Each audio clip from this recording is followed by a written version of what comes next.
আজ বানাচ্ছি এই মাশরুমগুলো। এই রকম মাশরুম কে কে খেয়েছেন বলুন তো? এই মাশরুমগুলো কিন্তু বৈজ্ঞানিক পদ্ধতিতে টেম্পারেচার মেনটেন করে চাষ করা হয়। এই মাশরুম চাষ কিন্তু আমি দেখেছি, ভীষণ কিন্তু বেশ ভালো ব্যাপার একটা। আর মাশরুম কিন্তু প্রোটিনের একটা ভালো উপাদান বলতে পারেন যারা নিরামিষ খান। আর দেখুন আজ বানাচ্ছি মাশরুমের রেসিপি। তার জন্য 2 চামচ সাদা সর্ষে, 2 চামচ পোস্ত দিয়ে একটা মিহি পেস্ট বানাবেন। তার জন্য প্রথমে শুকনো ঘুরিয়ে নেবেন, তারপর অল্প জল দিয়ে মিহি পেস্ট বানাবেন। এইদিকে দেখুন আলুগুলোকে ছোট ছোট করে কেটে নিয়েছি, আর নিয়েছি বেগুন। আর প্রথমে মাশরুমগুলোকে কড়াইতে জল বসিয়ে তাতে মাশরুমগুলো দিয়ে নুন হলুদ দিয়ে মিনিট 5 ভাপিয়ে নেব। তাতে কিন্তু জীবাণুগুলো নষ্ট হয়ে যায়। এটা কিন্তু অবশ্যই করবেন, যে কোনো মাশরুমের ক্ষেত্রেই কিন্তু এটা আমি করে থাকি। যেহেতু মাশরুম বাইরে হয় সেই জন্য ওটা একটা শেপ বলে মনে হয়, তাই আমি করে নিই। এদিকে একটা মশলা বানিয়ে নিচ্ছি। দিয়ে দিলাম টমেটো একটা মিডিয়াম সাইজের, একটু আদা রসুন, আর দিলাম কাঁচা লঙ্কা দিয়ে মিহি একটা পেস্ট বানিয়ে নিচ্ছি। চলুন ততক্ষণে দেখুন বন্ধুরা মাশরুম কিন্তু ভাপানো হয়ে গেছে। এরপর জলটা ঝরিয়ে নেব। চলুন দেখুন জলটা কিন্তু ঝরিয়ে নিলাম।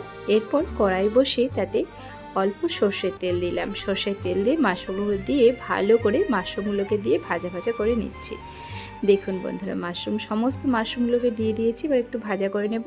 ওর মধ্যেই দিয়ে দেব আলু আর বেগুনগুলোকে, দিয়ে ওইগুলোকেও ভালো করে ভাজা করে নেব। দেখেছেন বন্ধুরা, আলু আর বেগুনগুলো কিন্তু একটু ছোট ছোট করেই কাটবেন যাতে তাড়াতাড়ি সেদ্ধ হয়ে যায়। যেহেতু মাশরুমটা ভাপানো আছে, এই তরকারিটা বানাতে কিন্তু বেশিক্ষণ আমার টাইম লাগবে না। পরিমাণ মতো নুন দিলাম।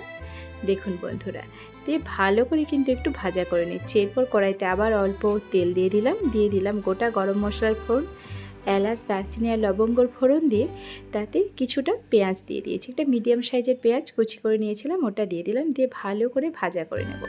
পেঁয়াজটা ভাজা হলে তার মধ্যে দিয়ে দিলাম পেস্ট করে রাখা মশলাটা। দেখুন যেটা আদা রসুনের পেস্ট করেছিলাম ওই মশলাটা দিয়ে দিলাম, টমেটোর আর কিছু না। এরপর দিয়ে দিয়েছি ওই পোস্ত আর সাদা সর্ষের পেস্টটা। দেখুন দিয়ে ভালো করে কিন্তু কষিয়ে নিতে হবে বন্ধুরা। দেখতে পাচ্ছেন তো, এইভাবে কিন্তু রান্নাটা করে নেবেন, ভীষণ টেস্টি হয়। দেখুন পরিমাণ মতো নুন দিলাম আর দিলাম হলুদ, দিয়ে ভালো করে কষাতে থাকুন। দেখুন মশলা থেকে কিন্তু তেল ছাড়তে শুরু করেছে, তখন দিয়ে দিলাম কাঁচা লঙ্কা। ঝালের জন্য আপনারা চাইলে গুঁড়ো লঙ্কাও ব্যবহার করতে পারেন। এরপর ভেজে রাখা আলু বেগুন আর মাশরুমটা দিয়ে দিলাম। আর কি, এরপর ভালো করে মশলার সাথে মিক্সড করুন, অল্প একটু জল দিন। তারপর দেখুন এরকম শুকনো শুকনো করে রান্না করে নামিয়ে নিলেই কিন্তু মাশরুম রেডি হয়ে যাবে। দেখুন আমি অল্প জল দিয়ে দিলাম, যেহেতু আলুগুলো আছে জল দিয়ে একটু ঢাকা দিয়ে রান্না করুন। মিনিট 10 ব্যাস রেডি তো মাশরুম। গরম ভাত কিংবা রুটি পরোটার সাথে লাঞ্চে কিংবা ডিনারে খেয়ে বলুন তো কেমন হলো। আমার কিন্তু ভীষণ প্রিয় একটা রেসিপি আপনাদের সাথে শেয়ার